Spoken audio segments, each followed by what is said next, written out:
Continuamos juntos para a leitura do livro Sexo e Destino, em nossos estudos sobre os livros de André Luiz. Vamos ler hoje o capítulo 13 da segunda parte. Recolhido à organização assistencial vinculada aos nossos serviços nas adjacências do rio, Nogueira desencarnado refazia-se. Félix, que não sossegou enquanto não lhe admitiu o reequilíbrio perfeito, não lhe entregou aos cuidados sem retomar a vê-lo.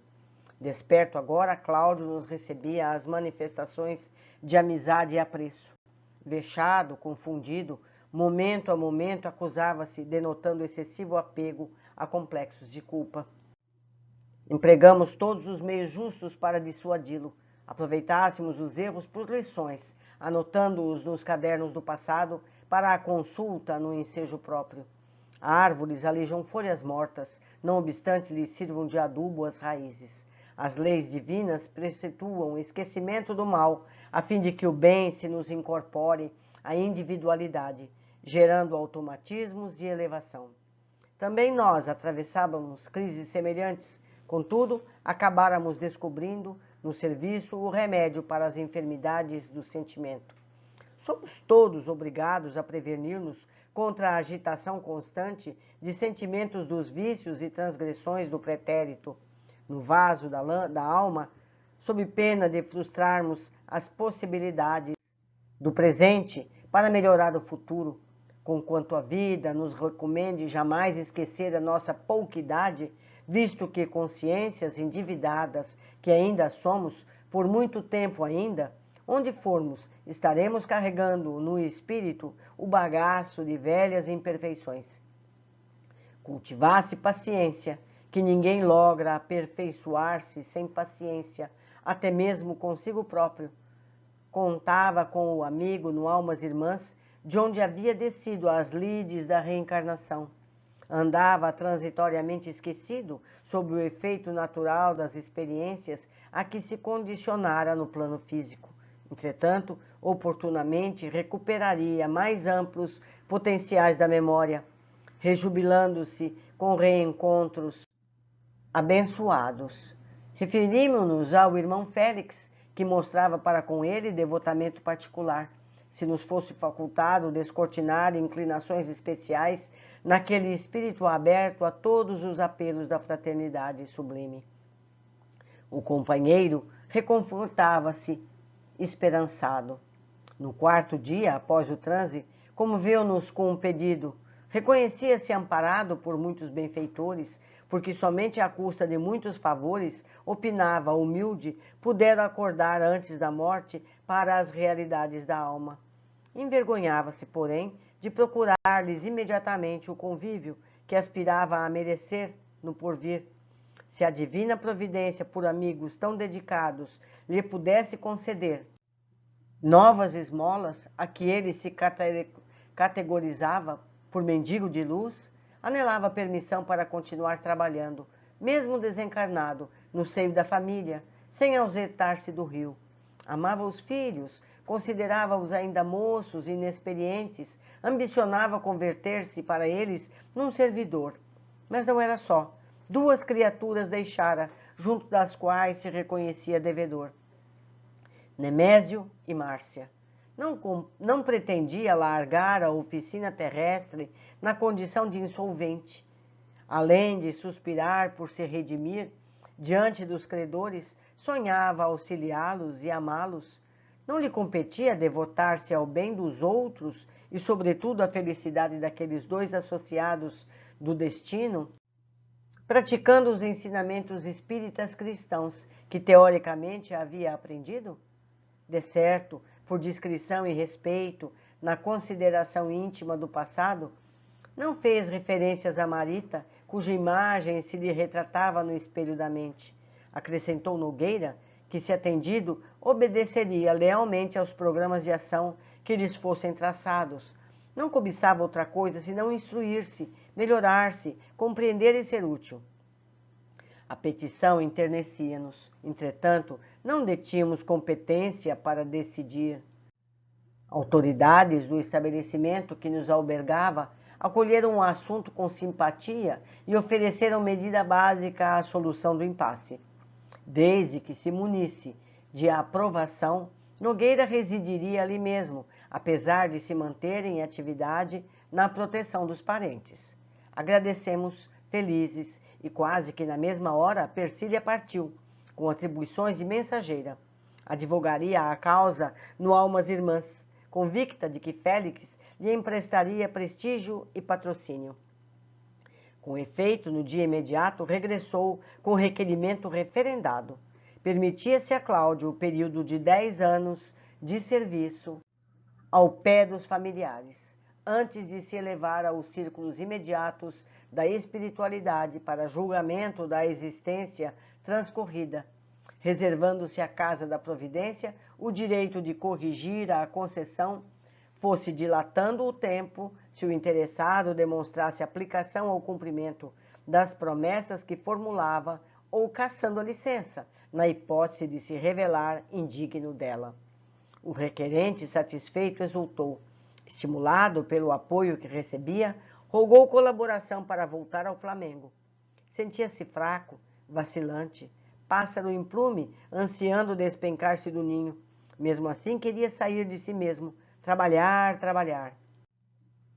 Ajustaram-se providências. Moreira, que se mantinha com funções definidas ao lado de Marina, auxiliá-lo-ia.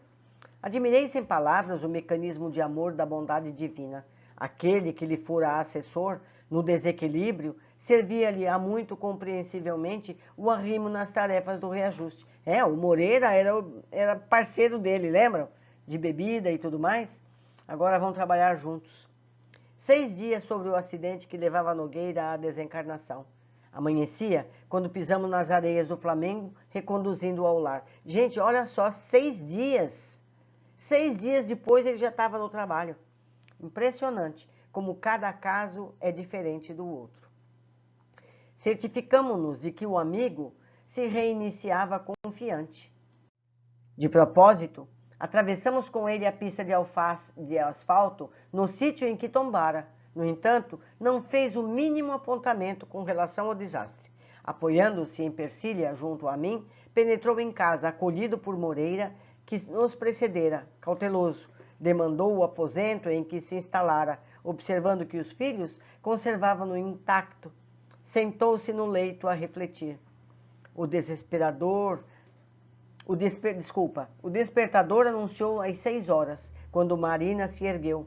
Isolou-se no banheiro por instantes, preparou-se e, antes de se entender com Dona Justa sobre o lanche matinal do marido, penetrou no recinto em que nos achávamos e, em pensamento, dirigiu-se a Jesus, rogando-lhe abençoasse o genitor desencarnado onde estivesse. Enlevados, ouvimos-la palavra a palavra, no clima dos pensamentos harmônicos em que nos entrelaçávamos, enquanto a jovem senhora exorasse o amparo do Senhor em silêncio. Levantou-se Cláudio, abeirou-se dela. Ao tocá-la, fremente de júbilo, percebeu que a filha trazia no corpo e na alma a doce presença de Marita na cintura. Deu um passo à retaguarda, parecendo-nos receoso. Temia conspurcar a excelsitude do quadro sublime que o defrontava. Figurou-se-lhe Marina uma planta luminosa, modelada na carne, encerrando uma flor quase a desabrochar. A ideia de Cláudio relampeou na oração. Suplicava a Deus não lhe permitisse alçar caprichos acima de obrigações. Em seguida, reaproximou-se dela, abraçou-o brandamente e apelou. Minha filha, que é feito de Nemésio? Procuremos Nemésio, é preciso ampará-lo, ampará-lo. A moça expectante não assinalou a advertência com os sentidos físicos, mas sem que pudesse explicar a si mesma a razão disso, rememorou a solicitação paterna de última hora. Nemésio, sim, concluiu mentalmente. Ela e o esposo tinham recebido notícias ao telefone, principalmente da parte de Olímpia. O médico da família procurara Gilberto no banco. As informações eram alarmantes. Entretanto, hesitavam. Ela, sobretudo, angustiava-se ao imaginar-se no reencontro. Comentava-se, porém, que o sogro jazia enfermo, em estado grave. Rearticulou na memória a rogativa de Cláudio ao partir e decidiu-se em espírito. Olvidaria o passado, ajudaria o doente no que lhe fosse possível, e inclinaria Gilberto à reconciliação. Não adiariam por mais tempo a visita. Os compromissos caseiros, no entanto, povoavam-lhe a mente e afastou-se, conservando, todavia, na forma de intenção consolidada, o pedido de que Nogueira lhe insuflara. Ao café, sugeriu ao esposo as primeiras medidas atinentes ao caso. Cláudio, que observava atento, entrou direto em serviço, alimentou as disposições favoráveis do casal. Não se recuassem, atendessem Nemésio. Nemésio era também pai. Marina propunha, Gilberto ponderava. Por fim, o marido concordou. Telefonaria do banco, sondando o médico. Se a doença fosse mesmo grave, embora os constrangimentos da companheira na gravidez avançada, tomaria um táxi à noite para vê-lo. Deixando Persília, Cláudio e Moreira entregues à atividade, busquei a vivenda dos Torres, no encalço de Nemésio. Eu não mais vira, desde o trágico instante do carro, em disparada. Entrei. Silêncio vazio nas peças principais. Espantado, procurei-lhe o quarto espaçoso em que lhe conhecera a esposa doente. Junto dele, hemiplégico e afásico no leito, apenas Amaro, o fiel amigo espiritual que valera por Dona Beatriz. Mobilizei compreensão e resistência para não sensibilizar-me em demasia, prejudicando ao invés de auxiliar. Perplexo, ouvi do enfermeiro o resumo da tragédia em que se envolvera aquele homem dantes tão bajulado e tão rico. Cedendo à paixão que lhe empolgara os sentidos e excitado pelos obsessores que o abandonaram, tão logo lhe viram o corpo arruinado e inútil, Torres pai se decidira a exterminar Marina e suicidar-se em seguida. Ao praticar o crime, porém, verificou que atropelara Nogueira e não a filha, entrando em desespero, e esse desespero lhe cresceu tanto no espírito que o corpo doente não resistira. Sobreviera o derrame. Ele, Amaro, avisado por amigos, foram encontrá-lo, semi-paralítico e sem fala, no automóvel, parado, longe do local em que se desenrolara o delito. Parecia prestes a desencarnar, mas Félix aparecera de improviso e requisitara o apoio de todos os órgãos espirituais de assistência, situados nas imediações. Acumulando fatores de intervenção em favor dele, orara, suplicando aos poderes divinos não lhe permitissem a saída do plano físico sem aproveitar o benefício da enfermidade no veículo carnal, que se desarranjara sem probabilidade de conserto. O diretor do Almas Irmãs advogara apenas ele as vantagens da dor, que reputava santas, e o processo desencarnatório tinha sido imediatamente sustado. Quem era ele, Amaro, para censurar as decisões do irmão Félix? Alegava o amigo confidencioso, no entanto, indagar a si mesmo se valia continuar um homem ativo e inteligente, qual Nemésio, atado a um corpo desajustado assim. Desde a intercessão de Félix, o velho Torres era aquilo que eu via, um farrapo de gente largado à cama. A casa fora devassada pelos credores e empregados desonestos, haviam fugido carregando copioso fruto de saque. Baixelas, prataria, cristais, porcelanas, roupas, telas, pequenos tesouros dos ascendentes da família Neves e Torres, até mesmo o piano e as joias de Dona Beatriz jaziam perdidos na voragem. Apenas Olímpia, antiga companheira, vinha até ali 2 vezes por dia, a fim de prestar ligeira assistência ao enfermo, que, embora perfeitamente lúcido, não conseguia articular palavra em vista das alterações dos centros nervosos, e isso tudo rematava informante e desencantado, há menos de 1 semana. Condoído, ali aguardei a noite. Vi quando Gilberto e Marina atravessaram o vestíbulo, seguidos de Persília, Moreira e Cláudio, tomados de surpresa dolorosa. Imaginando-se sozinho, o jovem bancário e a esposa não conseguiam dominar as exclamações de assombro, até que à frente do leito, cuja solidão o lustre feérico parecia exagerar, se posternaram em lágrimas. Nemésio reconheceu-os. Debalde tentou soerguer a carcaça dorida, quis falar, mas não pôde, apesar do supremo esforço despendido. Pois é o Senhor que encontramos assim, papai, arquejou Gilberto sem desconsolo. Cabeça trêmula, o interpelado apenas engrolava. Ah, ah, ah! Nós, porém, que lhe registrávamos os pensamentos, notamos comovidos que ele, reacomodado ao equilíbrio próprio, implorava aos filhos benevolência e compaixão. Contemplou a nora pelo véu de pranto e lastimou na linguagem inarticulada do cérebro. Marina, Marina, sou o infeliz. Perdão pelo amor de Deus, perdão pelas cartas afrontosas, perdão pelo meu ciúme. Eu estava louco no momento em que arrojei o automóvel no corpo de seu pai. Diga se ele morreu. Perdão, perdão. A boca franzida, no entanto, somente repetia. Ah, ah, ah. Para os dois circunstantes, a terrível confissão paterna era simplesmente longa série de interjeições sem sentido. Vimos então que Nogueira avançava realmente para o bem que se comprometera a dignificar. Somente naquela hora vinha saber quem fora o autor do atentado que lhe impusera a morte. Longe, porém, de pedir-nos orientações ou conselhos, recordou instintivamente outra noite, além daquela em que perdera a existência. A noite na pensão de Crecina, cujas sombras lhe haviam acobertado os ultrajes à filha, compelindo-a ao desastre fatal. Viu Marina ajoelhada e, obedecendo os ditames da própria alma, caiu genuflexo, abraçando-se a ela, e qual se ocupasse o íntimo da jovem senhora, atenazada de sofrimento moral, fê-la buscar a destra de Nemésio para beijá-la com a referência que os filhos devem aos pais. O enfermo, tocado no coração por semelhante gesto de respeitosa ternura, tartamelava sons ininteligíveis, implorando mentalmente perdão. Cláudio, testemunhando corajosa humildade, levantou-se de súbito e, erguendo os olhos para o alto, clamou em pranto: Deus de imensa bondade, perdão para mim também. Naquela mesma noite, uma ambulância atendia a hospitalização de Nemésio, que após alguns dias de tratamento sempre custodiado pelos filhos, subia em cadeira de rodas no prédio do Flamengo, onde passou a habitar, mudo e inerme, sob os desvelos da nora e incessantemente amparado por Nogueira, num aposento que pertencerá àquele que perseguira por rival e que se lhe erigia agora por denodado guardião.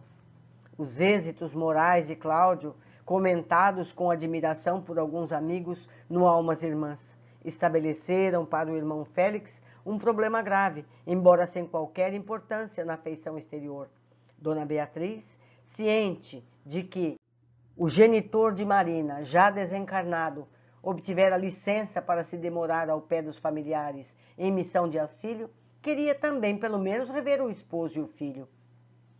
Certificara-se de maneira superficial quanto aos acontecimentos desagradáveis em que se envolviam os entes queridos. Muito longe, porém, de abranger-lhe toda a extensão, alegava essa circunstância para reforçar o propósito. Peça viva na engrenagem doméstica, não devia aliar-se, argumentava, se Marina, desposada a Gilberto, aceitava-a por filha, e se os pais mantinham contendas que não conhecia em todos os pormenores, nada mais justo que partilhar as dificuldades, oferecendo mediação. Estabelecida a pretensão, negou-se Félix a atender. Dona Beatriz recorreu a Neves, mobilizou a afeição de Sara e Priscila e voltou à carga. Entretanto, o diretor se conservou irredutível. Neves, porém, que não se curara de todo da impulsividade, destacava o caráter aparentemente razoável do pedido e colocou tantas relações e tantos empenhos no assunto que o instrutor não encontrou outra alternativa senão aderir. Conquanto preocupado, determinou providências para que se efetuasse a excursão, instado a prestigiar Dona Beatriz com a sua presença. Escusou-se, dedicado, conferindo àquele que lhe fora genitor ampla liberdade de ação e tempo. Particularmente, todavia, recomendou-me fizesse companhia aos dois viajantes, pai e filha, que eu cooperasse com Neves na solução de qualquer emergência. Pressentia obstáculos, receava riscos. Dona Beatriz, entusiasmada na contemplação do rio, embora soubesse que Nemésio passara a residir com o filho, não apenas ansiava por abraçá-lo, como também suspirava revisitar a antiga moradia. Queria sorver o perfume da felicidade que tivera. Exclamava contente, e o pai, satisfeito, incentivava-lhe todos os programas. Acompanhando a dupla, não me permitia opor embargos. Demandei o Flamengo, ouvindo a senhora Torres e admirando as reservas de sensibilidade e meiguice que lhe vibravam na alma de Skol. Exteriorizava o júbilo de ave recém-liberta. Entretanto, logo após recebidos por Moreira e Cláudio, ao divisar o marido desfigurado na postura de paralítico, empalideceu. Debruçando-se na cadeira de rodas que o albergava, enleou-se a ele, que não lhe assinalara as carícias, a crivá-lo de perguntas lastimosas. Por que mudara tanto em 2 anos apenas? Que lhe acontecera para relegar a semelhante ruína física? Que fizera? Por quê? Por quê? Escutando tão somente o ruído de Marina e Dona Justa nas atividades rotineiras, experimentava-se Nemésio tocado de fundas reminiscências. Não conseguia explicar a si mesmo a razão das ideias que lhe borbulhavam na cabeça, mas pensava em Beatriz. Reconstituíra-lhe a imagem no imo do ser. A esposa, refletia o doente, em cujo espírito a fazia requintar à vida interior. Se os mortos pudessem amparar os vivos, segundo a crença de tantos, certamente que a velha companheira se compadeceria dele, estendendo-lhe as mãos. Rememorava-lhe a compreensão silenciosa, a dignidade irrepreensível, a bondade, a tolerância. Ignorando que respondia mecanicamente às inquirições da esposa, amarrotada de angústia ali colada a ele, revisou todos os acontecimentos posteriores à desencarnação dela, como se a lhe prestar severas contas. Gilberto, Marina, Márcia e Cláudio eram os protagonistas principais daquelas cenas que a memória perfeitamente lúcida lhe traçava nos painéis relampangantes da aura, exibindo para a companheira e para nós outros, qual num filme pujante, a verdade toda, até o instante em que se precipitara no crime. Se Beatriz estivesse no mundo, concluía, estaria isento de aflições e tentações. Junto dela, teria recolhido defesa, orientação. Profundas saudades se acicatavam a alma, recompunha na imaginação os sonhos da juventude, o casamento, os projetos de ventura concentrados em Gilberto, pequenino. Movimentou defensivamente a mão esquerda para enxugar o pranto que lhe encharcava o rosto, sem saber que a esposa o auxiliava, soluçando. Neves, apreensivo, tentou soerguer a filha, que se estirava no pavimento à maneira de mãe torturada, incapaz de alijar do peito um filho semimorto. Em vão, pronunciou palavras de encorajamento, exortando a paciência, conceitos evangélicos, promessas de futuro melhor. A filha magoada respondeu que amava Nemésio, que preferia ser amarrada num catre ao lado dele a separar-se de novo. Agradecia o devotamento de que andara cercada no Almas Irmãs. Entretanto, pedia vênia para considerar que o esposo sofria. Como descansar lembrando-lhe os suplícios? Jesus também, ponderava chorosa, carregava a cruz por amor à humanidade. Como fugir de suportar diminutas contrariedades na terra, amenizando o martírio do homem a quem adorava? A doutrina cristã ensinava-lhe que Deus é um pai compassivo e um pai compassivo não aprovaria ingratidão e abandono. O genitor, que não contava com a imprevista resistência, disse-me a socapa que Torres, pai, nada fizera para merecer semelhante abnegação e inclinava-se ao estouro, mas sugeri-lhe calma. Censuras agravariam a situação sem proveito. Interferi. Salientei para a senhora Torres que o filho se preparava a dar-lhe uma neta, que a conformidade da parte dela, no tocante às provações do marido, ser-nos-ia uma bênção. Acatando-me a solicitação, ergueu-se contrafeita, acompanhou-nos até Marina, cuja história real na família passara a conhecer pelas memorizações do enfermo. Alma generosa, porém, compreendeu as ligações havidas, e fitando Cláudio, que lhe perdoara ao esposo tantas injúrias, beijou-lhe a filha com enternecimento de mãe. Abraçou Dona Justa com simpatia e, em seguida, retornou à nossa companhia ao quarto de Nemésio, onde nos compartilhou a oração e o trabalho de socorro magnético. Pareceu reconfortar-se, sobremodo, quando viu Gilberto em casa para o jantar encantando-se ao notar que o filho buscara o doente para a refeição. Após afagar-lhe a testa, acompanhando o gesto afetuoso com expressões de bom ânimo e carinho. Entretanto, quando Neves falou em regressar, a devotada mulher enrodilhou-se ao marido e, desligada por nós, quase à força, revelava sinais de alienação começante. Beatriz desceu do prédio abatida, muda. No intuito louvável de reaquecer-lhe o coração, Neves, que conhecia somente por alto a bancarrota comercial do genro, propôs, se lhe realizasse naquela hora, o desejo de uma visita, ainda que rápida, à antiga moradia. A filha, agora apática, não contestou, obedeceu automaticamente. A noite caía de todo, quando abordamos a vivenda, que se reduzira a um casarão às escuras. A lua plena assemelhava-se a uma lâmpada enorme que estivesse conscientemente recolhida à distância, envergonhada de apresentar à dona do palacete uma visão assim funesta. O genitor, arrependido da instigação infeliz, diligenciou recuar, mas não pôde. Dolorosamente magnetizada pelas próprias recordações, Beatriz avançou apressada à procura dos tesouros domésticos. Todavia não encontrou, nos lúgubres recintos, senão poeira e sombra do oásis familiar que construíra. Além de tudo, o elegante domicílio, condenado a leilão, transformara-se em velha couto de malfeitores desencarnados, aos quais se reconhecia absolutamente sem forças para expulsar. A desesperada criatura correu de peça em peça, de susto em susto, de grito em grito, até que se rojou de borco nos tacos da espaçosa câmara que lhe merecia a preferência, pronunciando frases desconexas. Beatriz enlouquecera. Bem que eles não queriam deixar que ela fosse, não é verdade? Postei-me de vigia, asserenando-a, enquanto Neves, desolado, recorria aos serviços de amparo urgente, ligados ao almas irmãs em local tão não distante. O auxílio não tardou. No dia seguinte, enfermeiras especializadas colaboraram conosco por determinação de Félix, mas somente depois de 4 dias sobre o incidente, logramos reentrar no instituto, reconduzindo a dementada.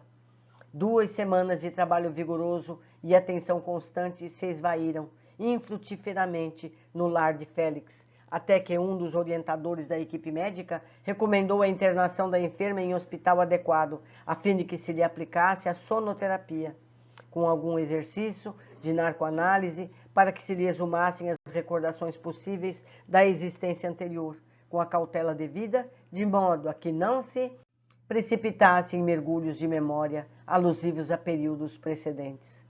O parecer fora acatado.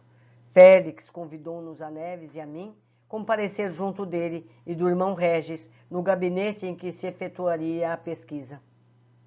No momento indicado, ao pé de Beatriz, que dormia num leito cujo travesseiro se achava munido de recursos eletromagnéticos especiais, permanecíamos Félix, o irmão Regis, o distinguido psiquiatra que aventava a medida, acompanhado de 2 assistentes, o chefe de arquivo do Almas Irmãs, Neves e eu, ao todo 8 companheiros, observando a paciente, sendo forçoso explicar que as autoridades ali reunidas dispunham de aperfeiçoado sistema de comunicação para consulta rápida, as repartições a que se mantinham vinculadas.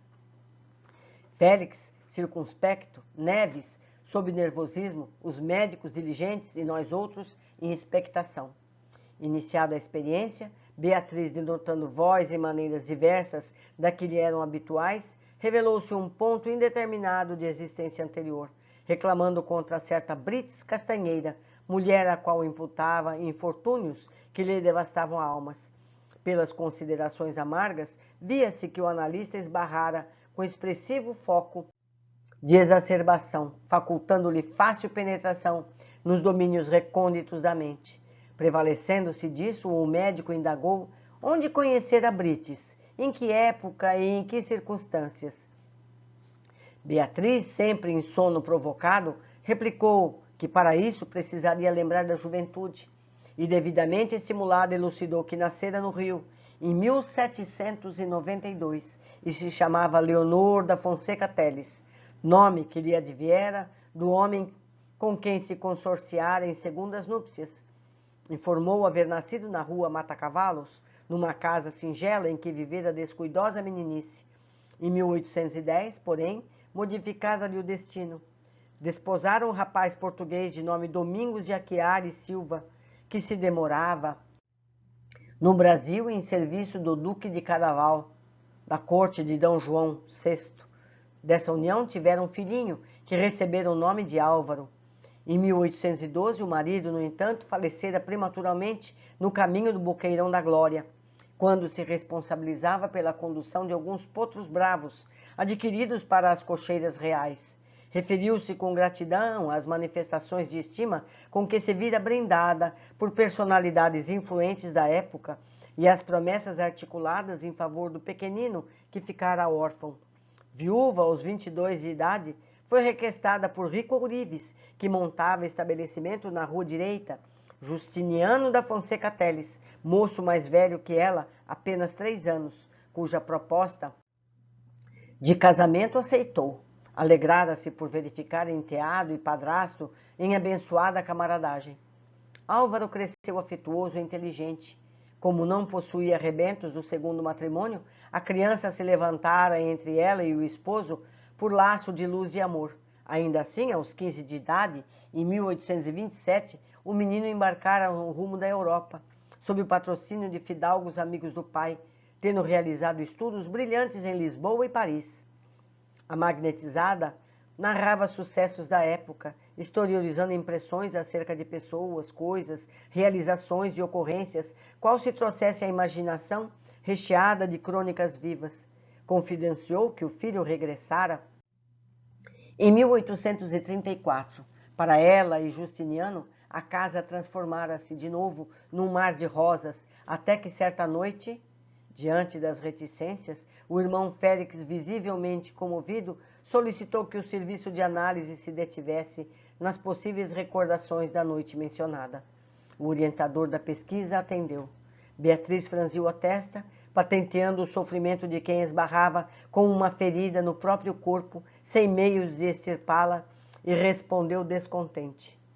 Devo explicar que Brites era casada com Teodoro Castanheira, rico negociante que morava na Rua Valinha. Ambos moços com filha única, Virgínia, pequenota, de 11 anos. Embora eu tivesse ultrapassado os 40 junto de Brites, que ainda não alcançara os 30, queríamos-nos intensamente, enquanto que nossos maridos nos copiavam a afeição com a mesma diferença de idade, eles unidos pelos negócios e nós pelos sonhos caseiros. E continuou. Na noite que comecei a mencionar, meu esposo e eu apresentávamos Álvaro à sociedade, num sarau de comendador João Batista Moreira, uma pedreira da glória. Senti horríveis pressentimentos quando Álvaro e Brites se cumprimentaram, parando estáticos de olhos um no outro para ouvir as sonatinas. Debalde, inventei motivos para retirar-nos cedo. Voltamos tarde com o rapaz, devaneando. Supunha impossível que ela fosse casada e mãe de uma filha. Parecera-lhe simples menina de salão, na graça em que se enfeitava. Fiz quanto pude para evitar o desastre, mas o destino... Ambos, tomados de paixão recíproca, iniciaram-se em passeios, voltas pelo mergulho, brincadeiras na praia de Botafogo, excursões de Caleça para a fazenda de Capão, passeios para lá da Muda da Tijuca. Tudo isso acontecia pacificamente até que Teodoro os descobriu juntos num quarto de hotel Parux. Escandalizado, o marido desinteressou-se da mulher, embora não se retirasse do lar por amor à filha. Mas mesmo nessa posição, cortejou a menina Mariana de Castro, a que chamávamos Naninha, jovem de bons costumes, que residia com os pais na Rua do Cano. Brites, longe de se magoar, até mesmo facilitou quanto pôde a ligação, para ver-se livre. Naninha acabou cedendo às escondidas, mas enjeitou 2 filhos do comerciante nas portas da misericórdia, como é do conhecimento público. A senhora Torres entrou em crise de lágrimas e seguiu contando que o filho, depois de 4 anos, se enfadou de Brites e só então comunicou à família que deixaram a prometida em Lisboa. Suspirava por voltar, mas receava que a amante se desempenhasse no suicídio. Depois de muitas Negando-se em vão para retirar-se, arquitetou um plano maquiavélico de que resultara para ela, mãe amorosa, a infelicidade irremediável. Percebendo pouco e pouco a fraqueza de Brits pelas joias, insinuou ao padrasto que ela ansiava possuir-lhe a dedicação. Fantasiando recados e armando embustes, Justiniano, vencido pelas sugestões do enteado, pôs-se em ação, conseguindo impressionar Brites com presentes raros, até que no primeiro encontro, forjado pelo próprio Álvaro, interferiu ele na cena, assumindo o papel de companheiro ultrajado, afastando-se enfim para Portugal, deixando várias tragédias em andamento. O golpe infundira na senhora Castanheira uma nova personalidade. Convertera-se em pavorosa mulher, calculista, cruel. Nunca mais se lhe via um gesto de piedade. Metamorfoseada, Justiniano, num homem de sexualidade pervertida, extorquindo-lhe dinheiro e mais dinheiro, até ao ponto de entregar-lhe a própria filha. Virgínia, que atravessara os 15 de idade, vendendo-a ao amante, homem já velho, para senhorear terras e haveres. Ainda assim, não contente com os próprios desvairios, desencaminhava moças de nobre formação, atirando-as no prostíbulo, estimulava infidelidades, vícios, crimes, abortos.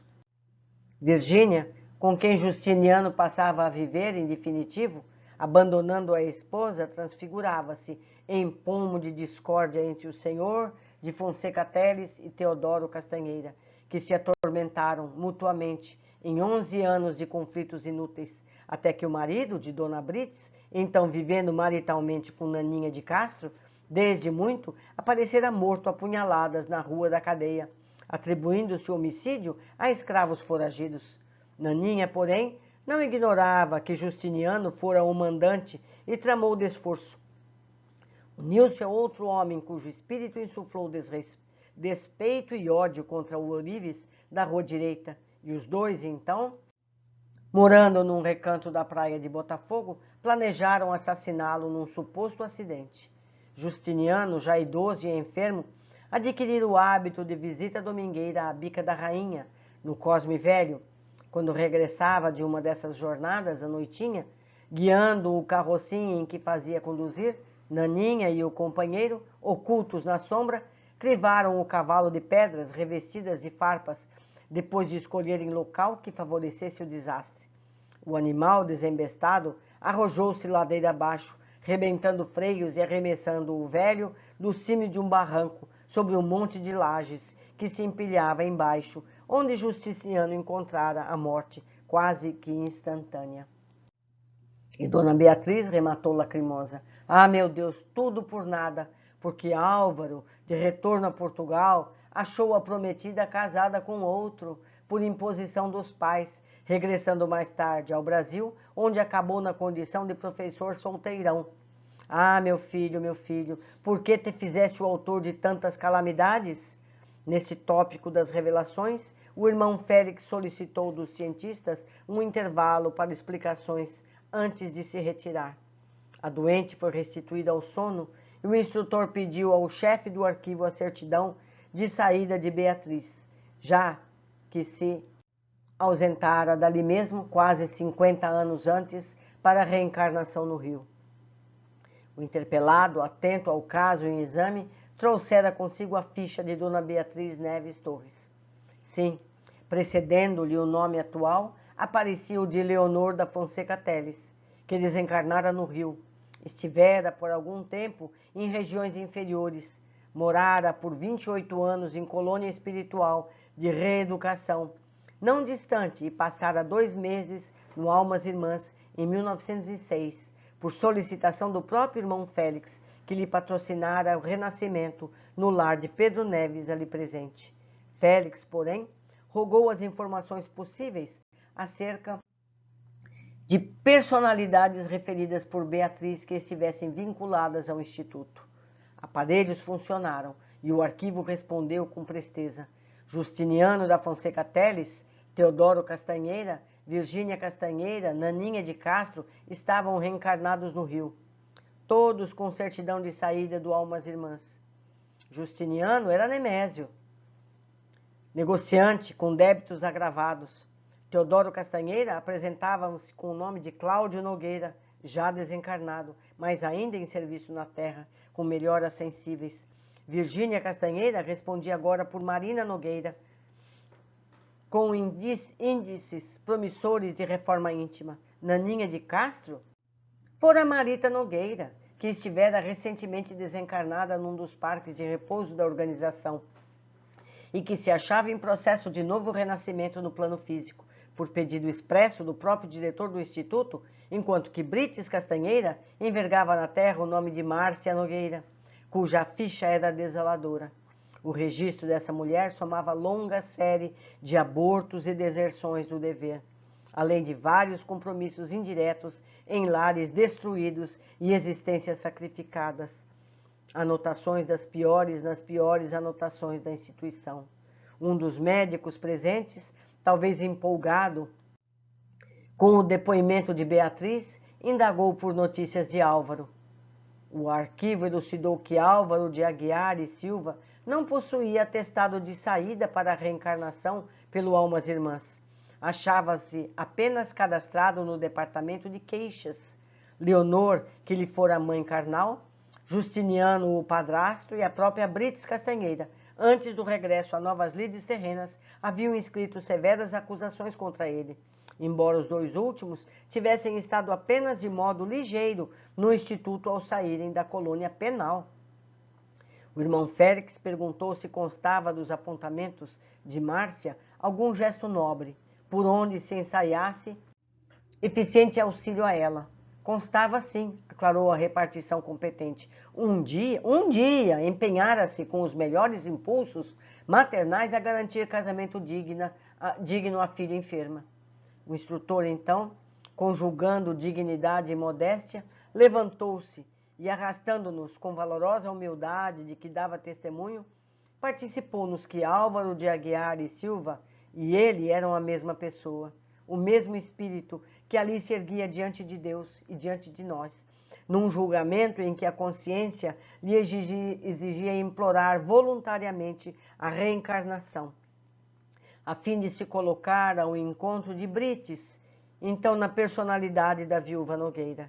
Esforçar-se-ia na regeneração de si mesmo e dar-lhe-ia existência, já que se reconhecia o verdugo, categorizando-a por vítima. Um raio não nos fulminaria com tanta força.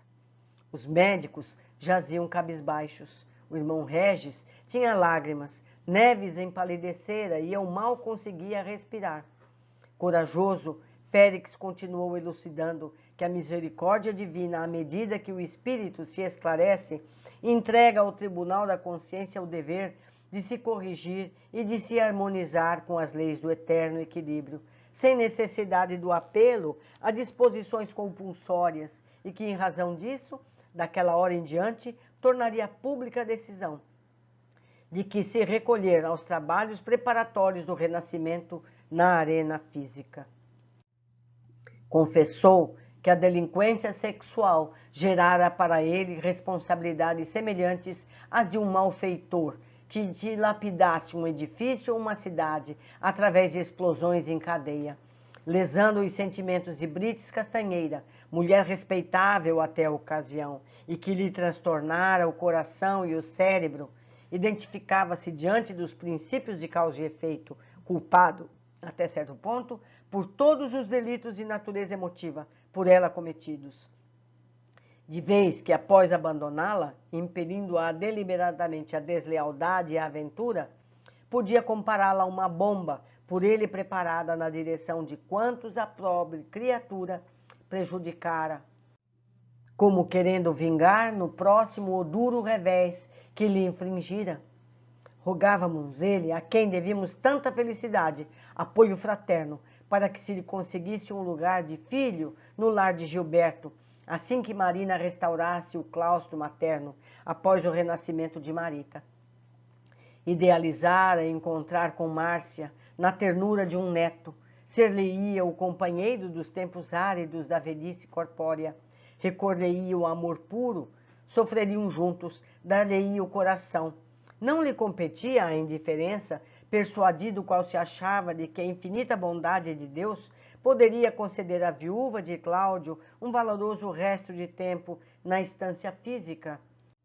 Se o Senhor lhe facultasse o favor que impetrava, que o auxiliássemos a ser fiel nos compromissos desse raciocínio infantil, que o amparássemos nos dias de tentações e fraquezas, que lhe perdoássemos as rebeldias e as faltas, e que por amor à confiança que ali nos congregava, não lhe patrocinássemos em tempo algum qualquer mergulho em facilidades nocivos a título de amizade.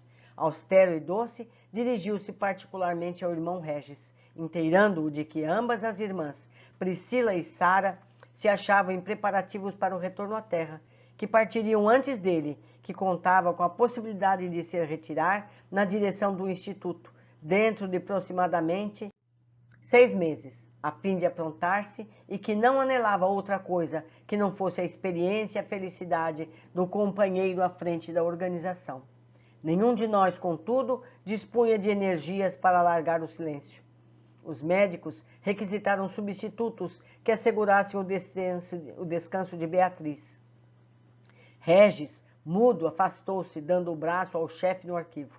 Neves abeirou-se da filha inerte, dando a ideia de quem ansiava esconder-se para meditar na lição.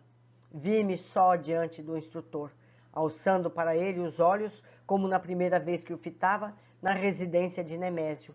Procurei recompor-me, ao fixar-lhe o rosto imperturbável. Era o mesmo homem que eu não saberia dizer se amava como sendo meu pai ou meu irmão. Ele me percebeu o estado de alma e abraçou-me. Através daquele olhar firme e percussiente, compreendi que não me desejava sensibilizado. Tentei reequilibrar-me. Apesar disso, incapaz de controle total, pus a cabeça, que a emoção desgovernava, naquele ombro que me habituara a venerar. Mas antes que eu chorasse, senti-lhe a destra a me afagar, de leve, os cabelos, ao mesmo tempo que me perguntava pela aula de fluidoterapia, que ele não seria lícito ausentar. Saímos juntos. Lá fora, ao vê-lo caminhar ereto e calmo, tive a impressão de que o sol rutilado nos céus era uma advertência da sabedoria divina, a que sustentássemos lealdade na marcha constante para a luz. Vimos aqui, meus amigos, muitos exemplos de ação e reação, muitos fatos ocorridos que já tivemos oportunidade de identificar em amigos, familiares e até nós mesmos. A lei não muda, nós é que precisamos entender que a lei nos conduz ao aprimoramento.